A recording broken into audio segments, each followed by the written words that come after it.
Welcome, fellow wizards, to the IGA Lunch Hour. In this unstructured, open forum, we sit down to eat together and chat with members of the Indie Game Academy community. We cover how to start indie game studios, as well as video game design, development, and more. This is an unedited recording of a hangout we have right here on our Discord every Wednesday at 12 p.m. Eastern Time, so come by and join us for the next one. I'm your host, Willem Delventhal, and joining us today are none other than Andrew and Sean, the geniuses behind Crowdfunding Nerds, the podcast, as well as Next Level Web, who have now successfully marketed close to 100 crowdfunding campaigns, including Rome Total War and the Skyrim board game. So guys, what are you eating today? Leftover Eggo waffles. And what about you, Sean? I'm eating noobs for breakfast. I'm drinking a pristine glass of water, or cup of water. Fun fact, this is the second time that we're recording this because this is the first time that we were recording the video of the IGA Lunch Hour and I messed up. So thank you for humoring me, guys. So we got the intro a little moment ago. I have worked with Sean and Andrew a number of times in the past. They have both marketed things for me as well as taught at the Indie Game Academy. I'd love to hear an intro to who you guys are and what you do. Sure. So as far as I founded a company called Next Level Web, which is a digital marketing agency. And about 2.5 years ago, we jumped into crowdfunding. So we typically, before that, we had marketed for small businesses, but I'm a huge nerd. I love video. I'm a former professional Hearthstone player and now a board game designer, publisher, probably too much of that. And so we got into crowdfunding. And now we just kind of mix up our core competencies in a way that helps crowdfunding hopefuls make a lot of money. We've marketed, as you mentioned, Skyrim. The board game is probably our largest project. We helped them raise up $1.7 million for Skyrim.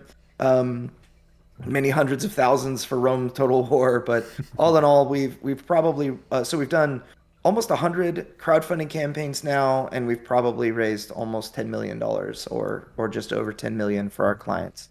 I kind of keep this running tally in my head. It's like if a campaign does more than $500,000, I just add, $500,000. If it does less, I'll add 100 to 250K, and like all the numbers jumbling in my head sound like about $10 million we've raised so far. I think it's a universal part of doing business that you guess and that you guess on the high end. Yeah. We used to record all of we would do like all the stats of every campaign we've done, how many backers they got and everything like that. And, we were tracking the number of first time publishers, people that had come to us for the very first time. That's actually who we really love to work with, by the way, is people who come with a really, really great idea, a really cool product, but without an audience. We will help them build an audience and fund and overfund, really, is the goal for their crowdfunding campaign. And we were tracking like a 90% success rate for first time creators to fund on the first day. So the number's high. We kind of got lazy about tracking because tracking doesn't pay the bills. It just is spreadsheets, and we all hate, dealing with spreadsheets unless they're making less money. So that's kind of who we are. We also grew incredibly fast. So yeah. It became increasingly challenging to keep on top of those things. And so, and like Andrew said, it means that in order to track that down, we had to stop serving our clients temporarily, which never seemed to be worth it. So yeah, we probably should go to the drawing board and actually work it out again, because it has been a good few. Yeah, you sort of alluded to it this time in the alternate universe where we already recorded this intro. You talked a little bit about almost like accidentally forming this business, which I feel like is a more common story than many people realize. Like that's sort of what happened here at IGA. I was like, hey, why don't we try something? And it turned into this whole program. There's the old adage of people who carve stone, that the sculpture is already inside the stone and you just sort of like find the sculpture as you carve it. I feel like that's kind of the approach you guys did to your company. Yeah. So I had a friend it was actually the first Kickstarter campaign I ever backed. It was back in 2015. And they raised like $100,000, and it was called the Stonebound Saga by Sky Kingdom Games. I backed it, and it was like a $39 product or something. It ended up costing them something like $40 just to get it to me. Wow. And so they lost money. They raised almost $100,000 and they lost money. And I thought, well, and they had another campaign coming out. This was like 2019 or so. And it was like September 2019 they ended up launching. And I told them, look, they were smarter about pricing their products and doing their homework beforehand and whatnot. But I told them, look, if you make more money and you can print more units, then it's going to cost you less, right? And he's like, yeah, it's one of the biggest ways that a board game company in particular will save on money is through printing more units. To print 1,000 units versus 2,000 units, I mean, you're going to pay like pennies more per unit for your next 1,000, right? So, or some subset of the amount you paid for the first 1,000. Mm-hmm. And so I told them, let's do this. And so our core competencies are web development, email marketing, paid advertising, and organic SEO. And we kind of mixed those services up to help them really, really build an engaged community before they launched. And they raised $260,000. It was a campaign called the Isofarian Guard. And, I didn't ask them to pay for it or anything like that, but they sure talked about us a lot. And there were soon after people coming asking if we could do their marketing services. So we cut our teeth on a few more projects. And then we actually, it was me by myself at the time, I officially launched that as a service. And then not long after that, it was, I want to say just under 1 year after that, I hired Sean, who just had I felt like he had the right stuff, and he's now the head of all of our crowdfunding, making sure that we don't drop the ball. And now we have 2 other people as well helping out in the crowdfunding, so it's growing pretty quickly. And there was one stage where I was just drowning in leads. So I was like, Andrew, we have to get someone else in because like it was pretty crazy how the demand just exploded.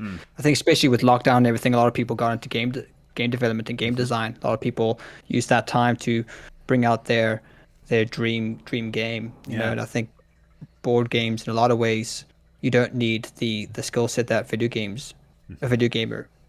developer needs, like programming. So I think a lot of people were able to like fulfill their childhood fantasies of game development without having to code. So I think that we saw a huge increase in the popularity of the service. It's funny how coding is such a scary thing to so many people, but it's such a versatile skill set. Like I recommend that anybody try it out. Now I this is a big question, and I feel like there's a lot of different ways you could go with this, but I gotta ask it. What is crowdfunding 101? Let's say somebody's listening right now and they're like, oh man, I really want to bring my board game to market. What do they do? So I have a really salty answer for this one.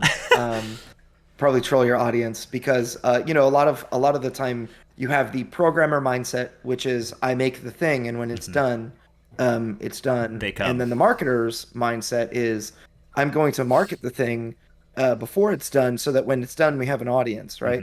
And people to buy it. So the thing that I think many people have it's just, I don't know, it's like the programmer's way. They're like, all right, I finished the thing. Now all I have to do is sell it, and that if you ever get to a point where your thing is entirely finished and all you need to do is sell it, you've already failed. You really needed to build a community for that thing. So crowdfunding 101 is essentially, crowdfunding are 2 words, right? You have to bring your crowd in order to fund. And so by the time you hit launch, if you do not have a crowd that is ready for your launch and frothing at the mouth to buy your thing or to get a beta key or whatever, then that is a failure. You absolutely need to do the legwork in order to build a crowd. And we can talk about how we do that, but there are a million things that you can do on your own without having to pay, which are actually quite essential to your success. But crowdfunding 101 is there are websites. The dominant one right now is Kickstarter. Indiegogo also exists, but it sucks. Don't use it. I've never heard. I've never heard quite a polarized view of Indiegogo. Wow. I told you it's salty. GameFound also exists, which is specifically for tabletop. A lot of video game developers will make tabletop versions of their games I recently before. looked at their terms though. They've opened it up to geeky things. So if it's Okay. if you're doing shirts and even like podcasts, I'm sure you could. So I think it might even include video games. So I'm not entirely sure if they're opened it to video games, but it'd be worth checking out anyway. They're so adjacent. I mean, every board gamer is also a video gamer, and I feel like vice versa. Everybody's probably played Magic or been to a board game night or played D&D or something like that and just decided this is my medium that I prefer most. But if my friends are doing game night, and I'm feeling up for it, I'll throw some D20s around or whatever. It's pretty normal. But anyway, really the ideas behind my salty statement about Indiegogo is just simply that Kickstarter's conversion rate, if somebody's going to look at your project and decide to back it, it's about 3 or 4 times higher. So, and the reason for that is because just Kickstarter's community, it very much lends itself to bringing creative ideas to life. Where, I think that they've kind of dominated in that area for a long time. So, yeah, so you have this really great idea and you don't have the money to get it to its finished state. Or maybe you have the money, but you really need I feel like crowdfunding, on Kickstarter or GameFound, whatever, can serve as like a marketing amplifier, like a megaphone. Is like, this exists and it's awesome. It gives your people that are fans of your product to an opportunity to really just shout from the rooftops. And it is one of those things. You always see like things like sale for only 2 weeks. If you miss the sale, then that if you walked into that store and you were like, hey, I know your sale ended an hour ago or a day ago, but can I have that same deal? I'll buy this right now. They will say yes. But that's sort of that's a classic gamification technique, the artificial scarcity. You can only get this chest if you open it in the next 24 hours. Exactly. So, people are kind of used to that. They're like, maybe I will, maybe I won't. But Kickstarter, or really a crowdfunding campaign, it has a countdown timer.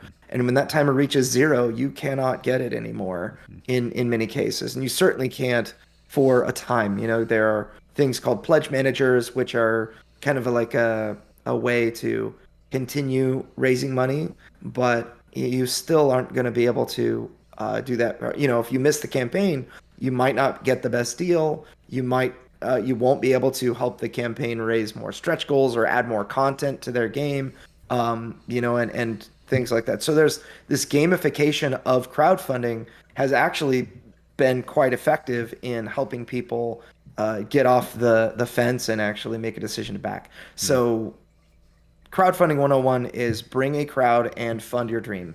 That's the way I consider it. I don't know if you have anything to add to that, Sean. I suppose we've developed a technique called the virtuous cycle that I'm sure Andrew's going to bring up here, and that's a prime way in how to build that community. It's basically a positive feedback loop in using advertising and email marketing automation to basically make the onboarding of a person from cold as seeing your ad on the internet and then in your community as easy as possible. So we've tried to optimize all our processes, and even with our clients, I think we've got things down to we fine-tuned it so that we can sort of onboard our clients as fast as possible, because we've just had so much trial and error with all our projects, and we're still always trying to learn and trying to improve things. But we certainly have learned a thing or two from doing this lots of times. Yeah. I think the fact that you should be marketing throughout the entire process is one of the really simple facts that a lot of people, like you're talking about, a lot of junior developers or people who are just getting into this space don't know, or if they know, they don't give enough credence to.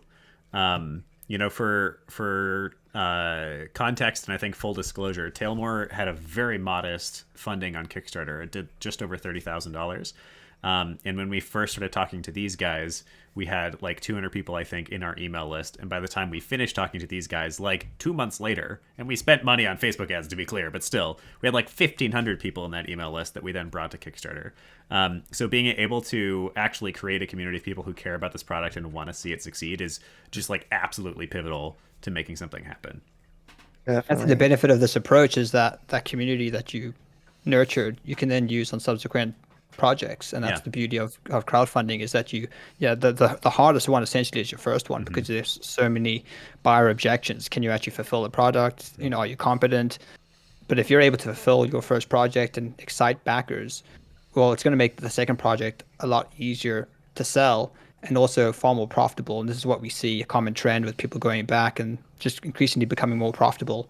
So it's an investment that it might not be too profitable as you start off, but if you stick at it, then it can become quite profitable for people. Totally agree. I feel like, so to be clear for everyone who's here, you're free to jump in and ask these guys questions. They are huge knowledge sources. Rick, I feel like you're kind of chomping at the bit. Do you have something you want to ask? Yeah, like what you guys have been describing is exactly where I'm at with my project.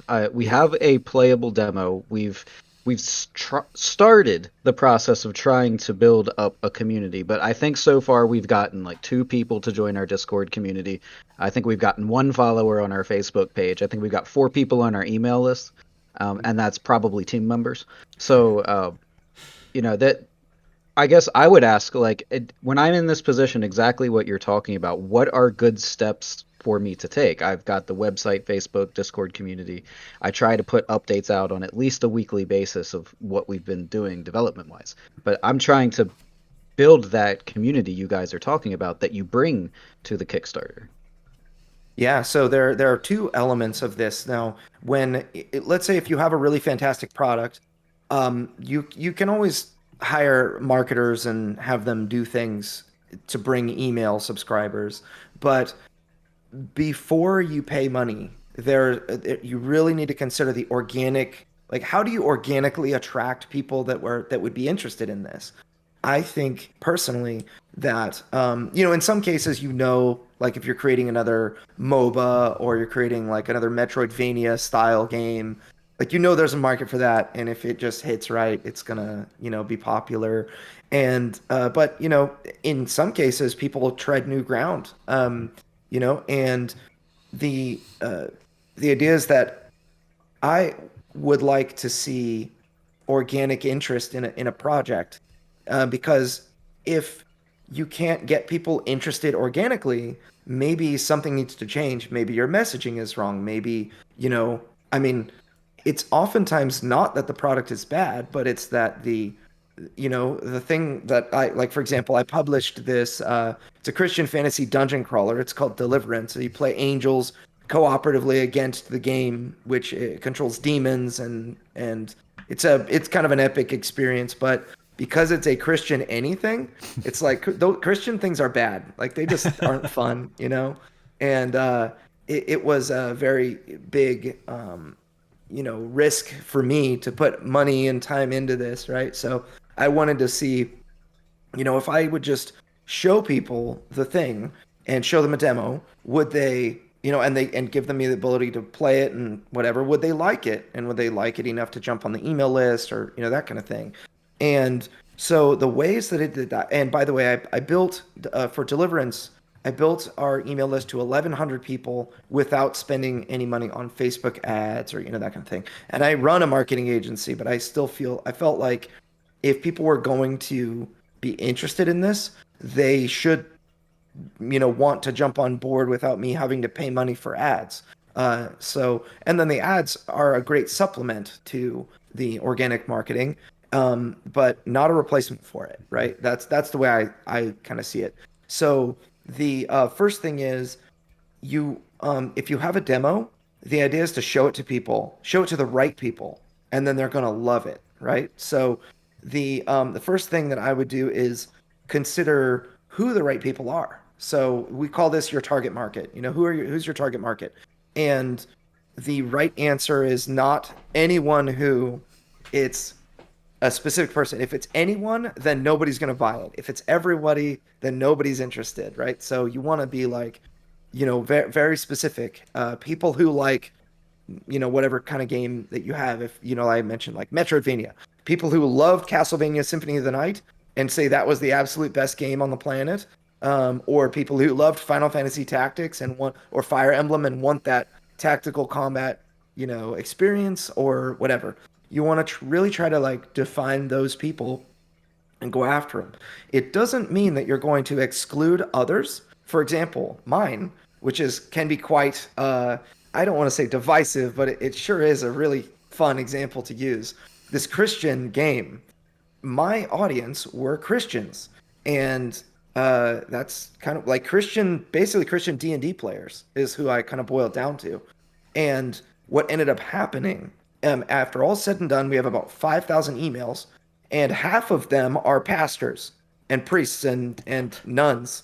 And the other half are like atheists and people who are like, there is no God, bro, but this game looks sick, and that's just how it works, right? So I'm not necessarily excluding people by targeting, but knowing who your core market is, I think that's one of the keys. And I think the simplest way, oftentimes, that I think is an acceptable place to start is people like me. If you're like, I wanted to see this thing exist and now I'm making it, and there's a reason that you felt like there was a gap in, you just, I understand like people want to make games, like video games or whatever, but there's like a reason you're making your game like you are. There's a reason you designed your level up system like you did or whatever, and the exploration and that kind of thing. It's because maybe there was a gap there. And so, people like you have to consider what makes you, I guess, in that case. You're a certain age bracket, maybe you loved RPGs as a kid, or you loved like FPS games and you felt like, the RPG FPS really never was done very well, or I don't know, whatever it was. So people like that, they exist. Mm-hmm. I promise you they exist. And I know you can find at least 300 people that feel the same way, no matter what the project is. But that's kind of where you start, is just the target market, define who they are. And now you want to go find those people and show your thing to them.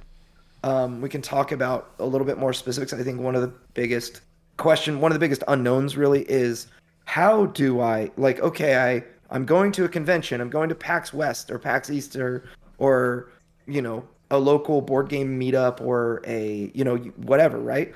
And the target market that I've kind of defined, I think those people are there. Now what do I do, right? And, so we can talk about that. But I would say the target market is extremely important to kind of define and talk to those people. Show your product to those people. Mm-hmm. Find ways to show your product and demo your demo. Just put the controller in their hands and say, try this. And I think those people are also... one of the things that we do, the middle ground between what Next Level Web does and what the Indie Game Academy does, is during, in particular, pre-production, where you're actually choosing a concept. The sort of like classic person who has just started building video games approach to choosing a concept is, that sounds cool, I'm going to do it. And that's fine, I think, in particular if you're building something out of passion. But if you're looking for something that has the potential to succeed, I think it takes a lot more discipline and actual testing. So figuring out which of these concepts and which versions of the same concept actually excites people, and listening to that audience. So you only have 4 or 5 people that you can talk to right now, but that's still 4 or 5 people who can tell you what they loved about your game, mm-hmm. and how you can maximize on those magic nuggets and expand them and build something that excites them.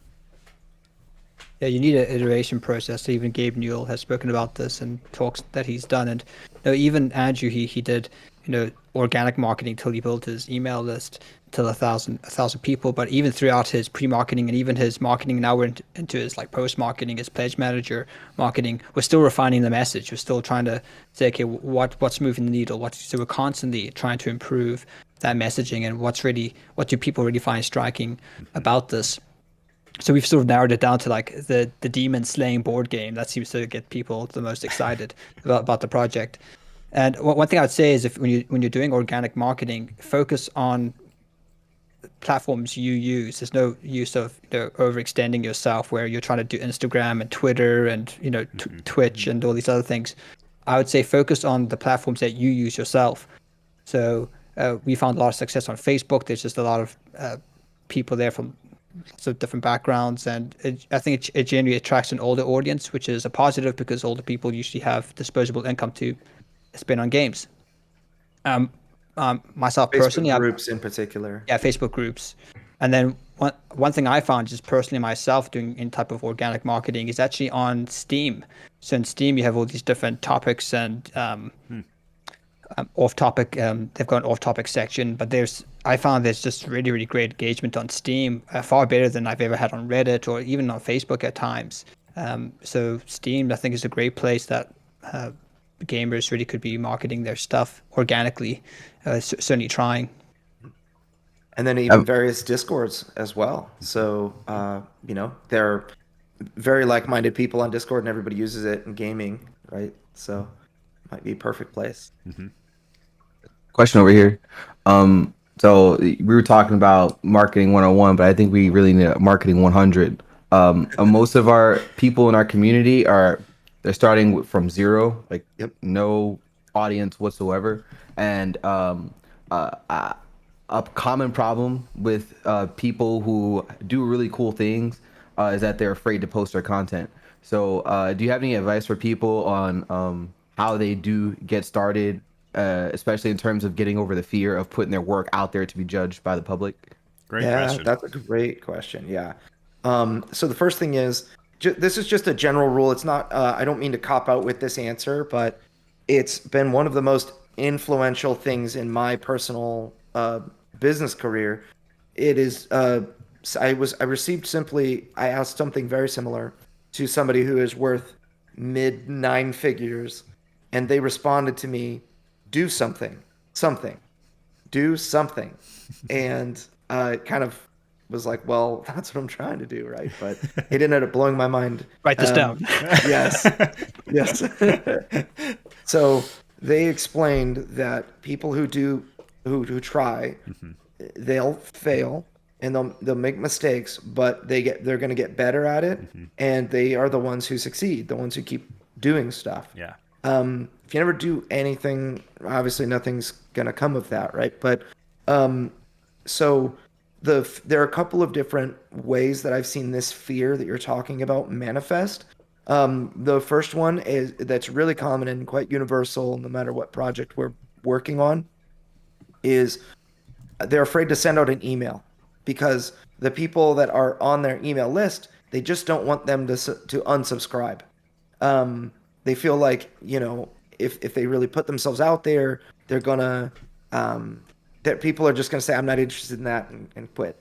This also manifests in other ways. Like I don't want to share that unfinished artwork because it's not finished. I want to put my best foot forward, and when people finally see the thing, I want them to see as I see it in my head, and it's not ready yet.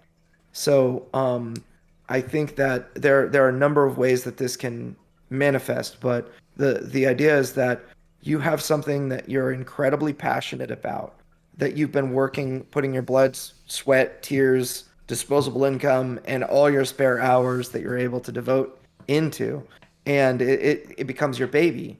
And you do not want someone to call your baby ugly. As a father of 6, I can say that I have never liked it when somebody has called one of my children ugly. Who's calling your children ugly?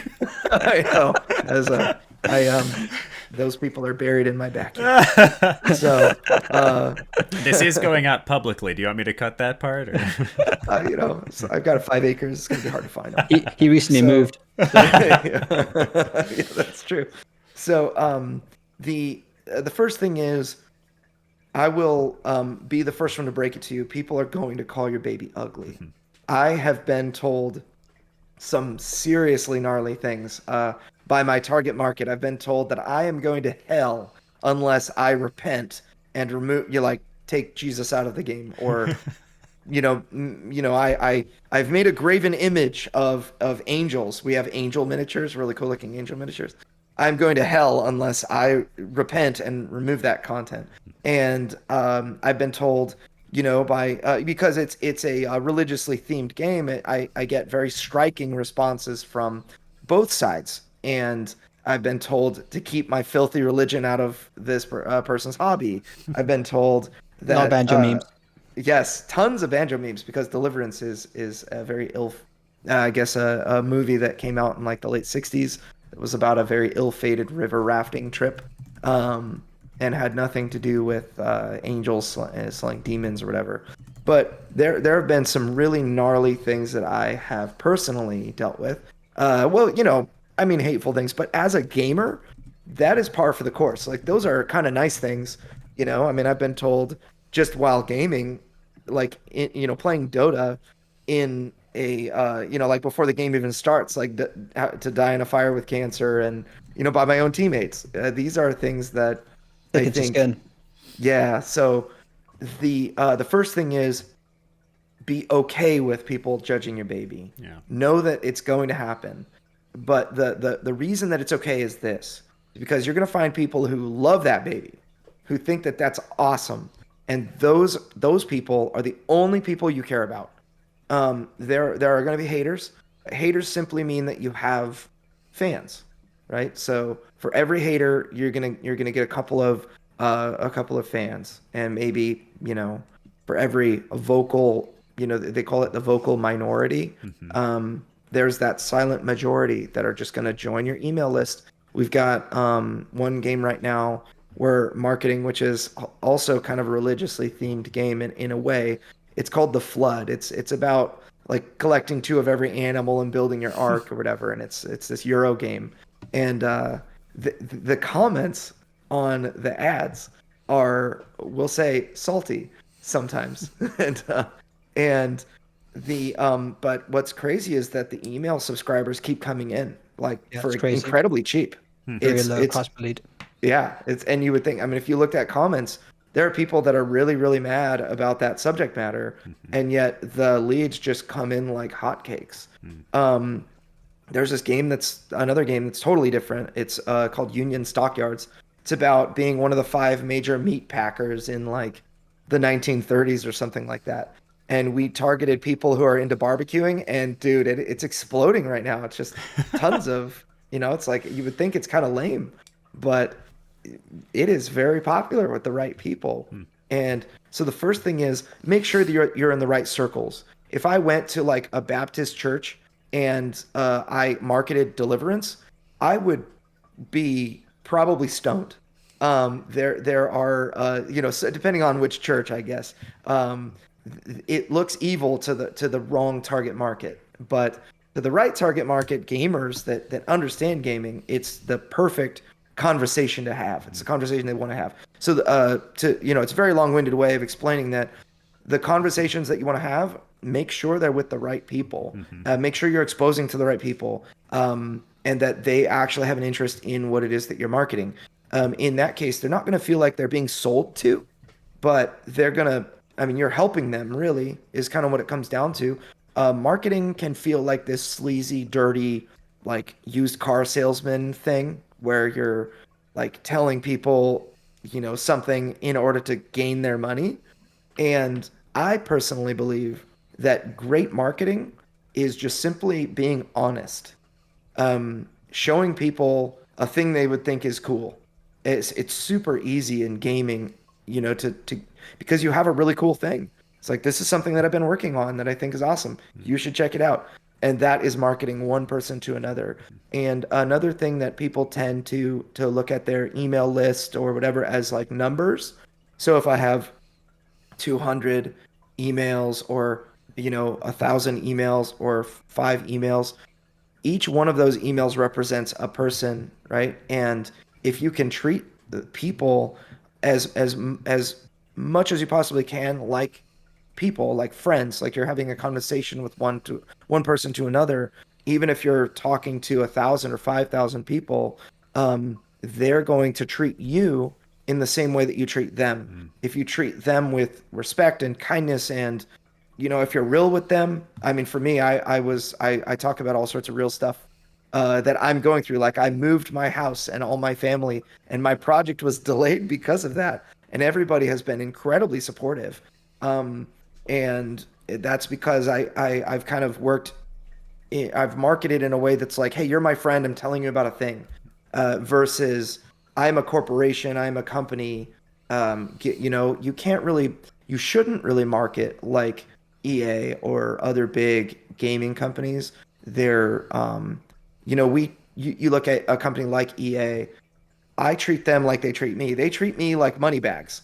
So if I like their thing, I'll buy it, and I'll probably rate it poorly online, and I won't even care. Yeah. Um, and because I know they don't care about me, right? They're just looking for my money. They have corporate shareholders they have to please. They're not so interested in me, and so I treat them in the exact same way. But if you simply just treat them or treat your audience like you would want to be treated, it's going to go a long way for that acceptance that everybody really needs. So I'm not sure if that fully answers your question, but I think we can bring it around, because that was a wonderful. I mean, so much of what you said there is stuff that I personally believe in, that I think just is a universal truth. As a product owner, product manager, somebody who's delivering something to somebody, you do act as the leader of that engagement. As what you step forward with is what people reciprocate. So when you come forward and say, "This is how I'm feeling. This is what I'm delivering," that's what they come back with. I also love some of what you were saying about, like, just show off your dang game. Don't hold it back. A universal truth of the user feedback cycle is that your game becomes whoever plays it. Like, who you play test your game with is who you're building your game for. So if you're play testing your game with just yourself, you have built a game that only you are going to enjoy. So play that with people as soon as possible. I would love to hear very actionable, like, XYZ is what we do to start building that audience, especially without dollars.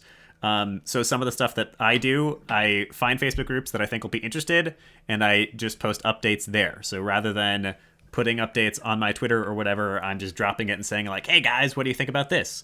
Asking for feedback is a huge one in those kinds of communities. So finding a community that I think might care about Tail more. We found sort of like tech savvy D&D players were one of our target markets. So going to a place like that and saying, hey, what do you think about this card versus this card? Do you like A or B? People love doing that kind of thing. Going and just a lot of legwork, just reaching out to individuals like, hey, you commented on this. Are you interested in talking more about Tail more, and scheduling calls and stuff like that? So I'm curious, what are some of your approaches like that to help build that organic audience? How did you get 1,000 people before you ever spent a dime?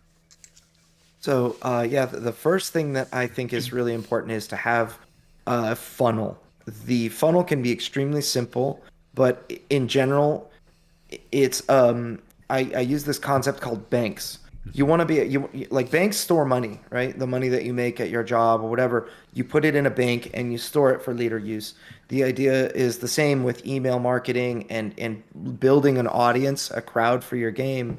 You need a bank, a way to store that. So we use email marketing, or I'm sorry, there are email marketing programs. MailerLite is the one that I'm recommending right now. It's free for up to 1,000 subscribers, so it's a very useful tool.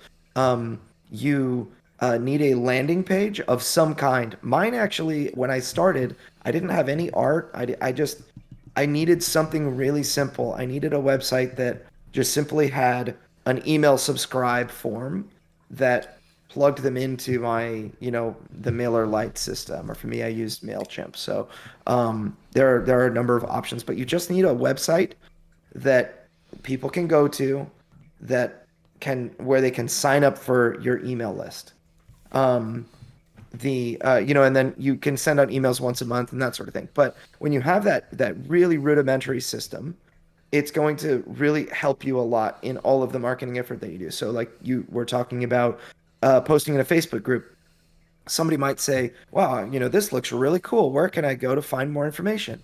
You have to have a place to send them, right? So the key in a group like that is, you say A or B, do you like this card frame or that card frame? Do you like this character coloring or that character, or, this version, like red armor or blue armor, right?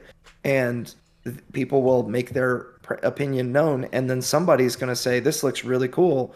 where can I find more? What's the name of the game? Or, and then that's when you post in a comment, not the main post itself, because if it has a link, Facebook's going to bury it and nobody's going to see it. That's one of the problems with posting links to places outside of Facebook.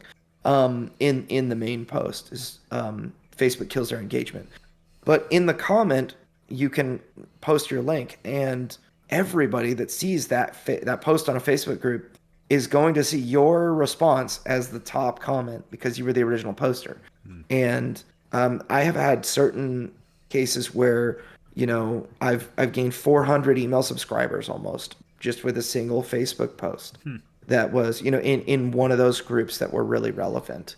One thing I would say as well is that all these groups are different, so there isn't going to be a copy and paste approach to this. Each group has its own culture. Moderators, some of them are very strict, some of them are quite laid back. And we've got a lot of resources on our website, crowdfundingnerds.com, where we interview moderators and admins of large Facebook groups and just talk about some of the things that it's just some tips on how to post, and that you might find some resources there helpful.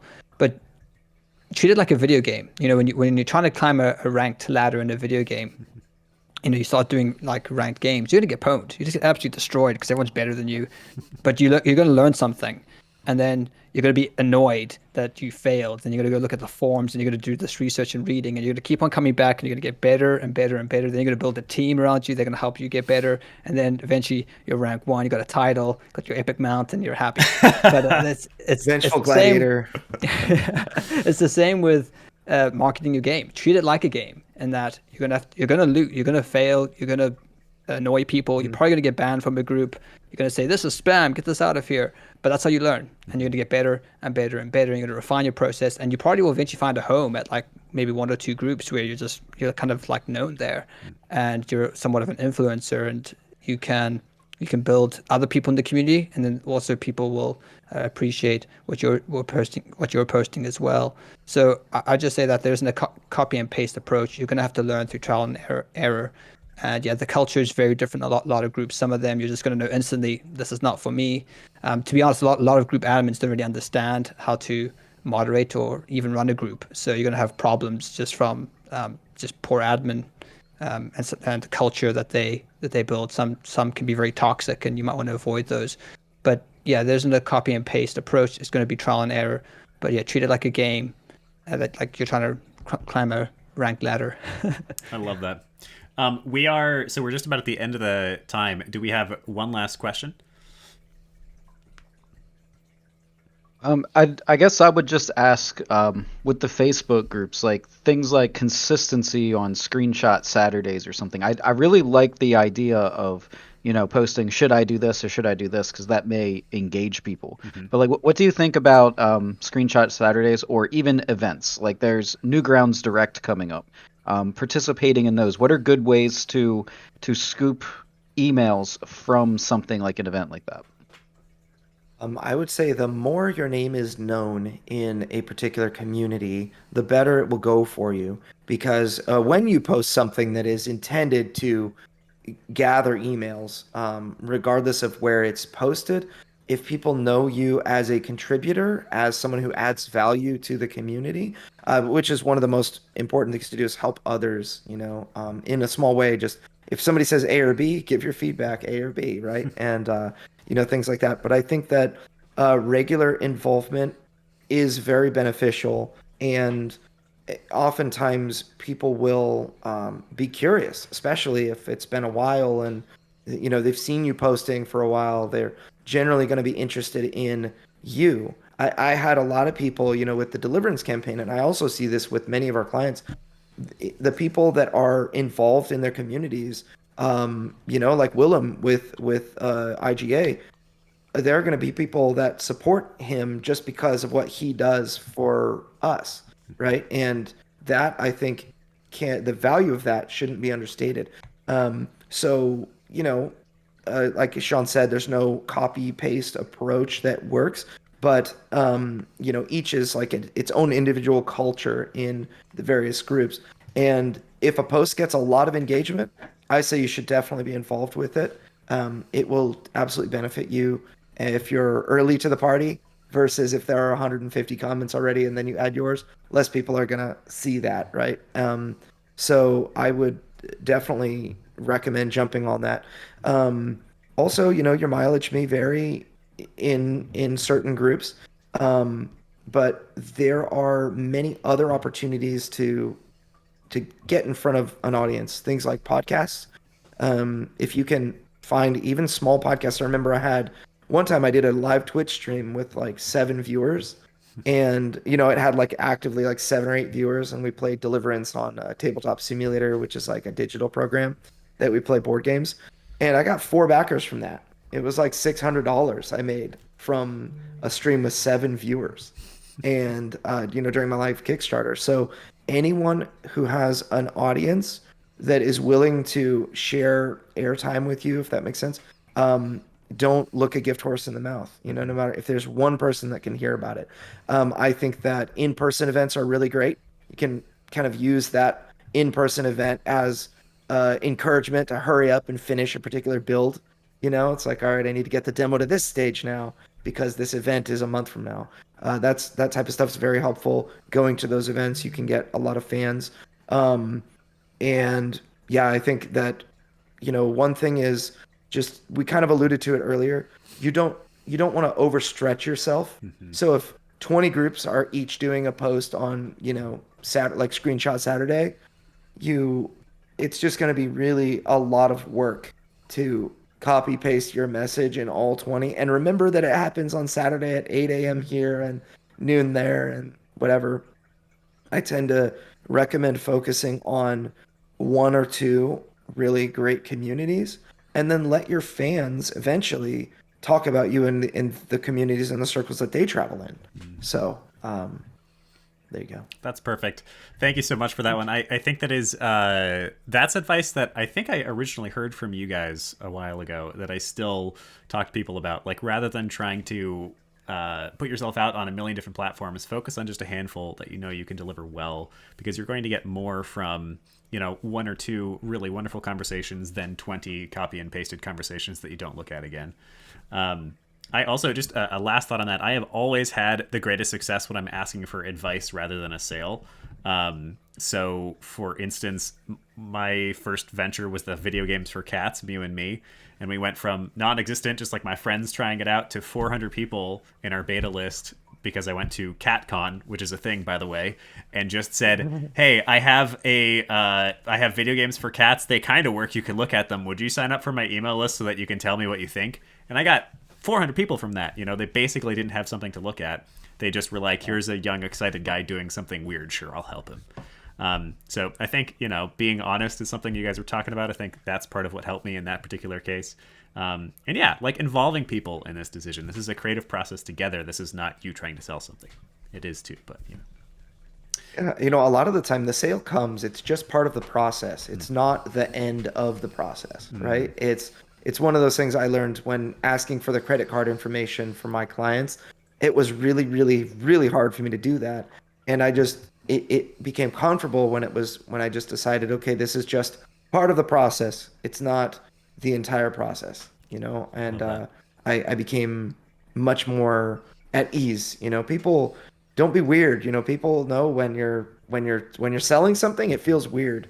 And, so however it makes sense to you, don't be weird. Andrew, next level F. Don't be weird. All right. So that's going to wrap us up for today. Thank you guys for your time. Do you have anything that you want to plug before I close us down?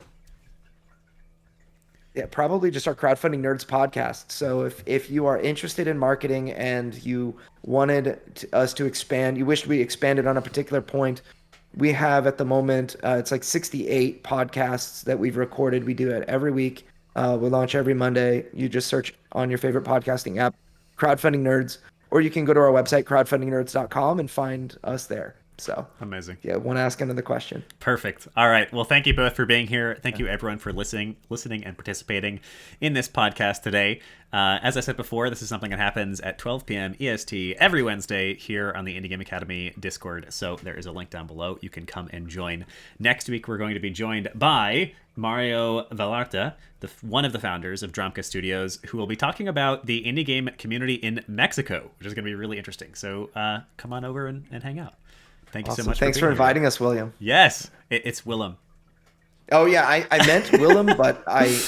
That's all right. This is perfect. Now everyone will get Just it why right. we edited it. All right. Well, thank you everybody for your time, and we'll see you all again soon. All right, see you guys. Bye. Yeah, bye-bye.